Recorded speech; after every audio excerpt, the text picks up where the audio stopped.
আজ 9 দিন আমার ছেলে মাঠে ধরে বাইরে মাথা ফাটি দিয়েছে, হাত ভেঙে দিয়েছে, পা ভেঙে দিয়েছে, দুদিকে দুই চামড়া তুলে দিয়েছে। কালকে আমার ছেলে ঘাস কাটি গিয়েছে, আর সইতে বলে আমার ছেলে ধরে জমি করেছে। জমি করেছে ফারুক, ফারুক জমি করেছে।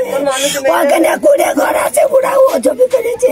ওর পেয়ারা বাগান আছে, ওই বাগানে জুতো পরে আছে আমার ছেলে। আজ 9 দিন আমার ছেলে মাথা ফাটি। কালকে সকালবেলা সেলাই করে শুক্রবার ওই মিষ্টি রস খাওয়া নিয়ে আজ বোধহয় 2 বছরের কথা শুনা। সেই আগে আমার সাথে বললো আজ হলো তো ছেলে কোন করবো, কাল হলো কোন করবো।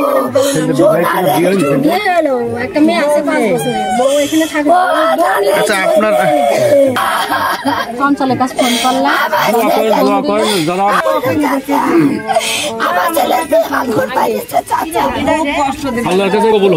আমি বলছি আল্লাহর কাছে বিচার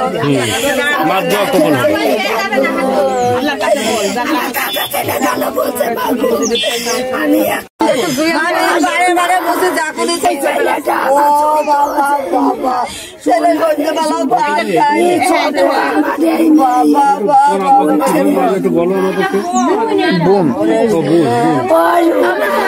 আমার ভাইয়ের হচ্ছে 1 সপ্তাহ আগে ফারুক মিনা মেরে আমার ভাইয়ের এই মাথা সব পুরো ফাটি দিয়েছে পেয়ারা বাগানের ভিতর ধরে নিয়ে গিয়ে।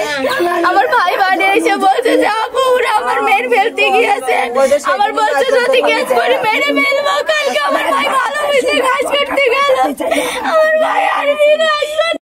আমার ভাই কেন, আমার ভাই আর ফিরে আসবে না। আমার ভাইয়ের ওরা হাত ভেঙে দিতে পারতো, পা ভেঙে দিতে পারতো, কত কষ্ট দিয়ে মেরেছে আমার ভাইয়ের, কত কষ্ট দিয়ে মেরেছে। আল্লাহর বিচার আপনি করে। আমরা হচ্ছে সকালে আমার আব্বু কাজ করতে গিয়েছে, গিয়ে দেখে আমার ভাই পড়ে রয়েছে ঘাসের বাসটা পাশে বসে রয়েছে। আমার ভাই 1 বস্তা ঘাস কেটেছে কালকে। আমার ভাইয়ের হাত মানে এই পুরো গানে আমার ভাইয়ের পুরো ঘাস আছে না। আমার ভাইয়ের কত কষ্ট দিয়ে মেরেছে। ও আল্লাহ তোদের কি বাড়ি গিয়েছে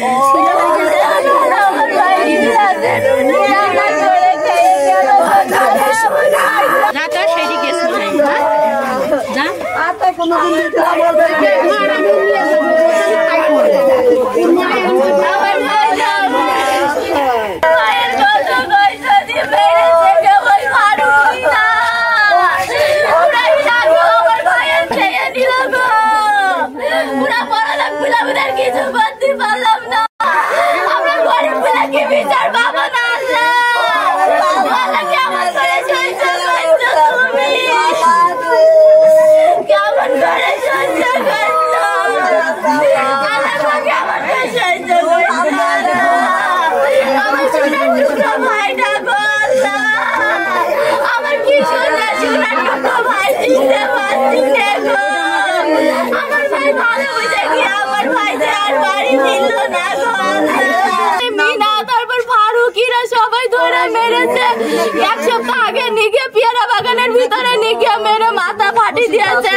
এই পাশে 5টা সেলাই গিয়েছে, এ পাশে 5টা।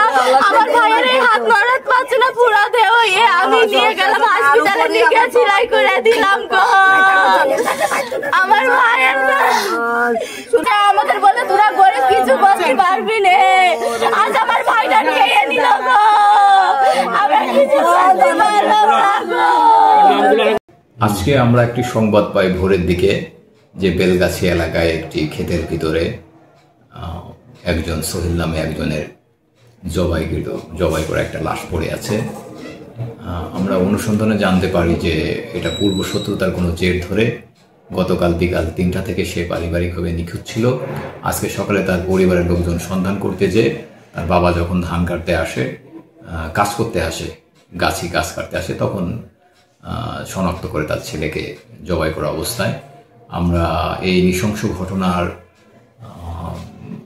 উদ্ঘাটনে সর্বাত্মক চেষ্টা আমাদের অব্যাহত আছে এবং আমাদের কাছে সন্দেহভাজন 1 নম্বর মানে যাকে আমরা মেইনলি টার্গেট করেছি তাকে আমরা গ্রেপ্তার করতে সক্ষম হয়েছি।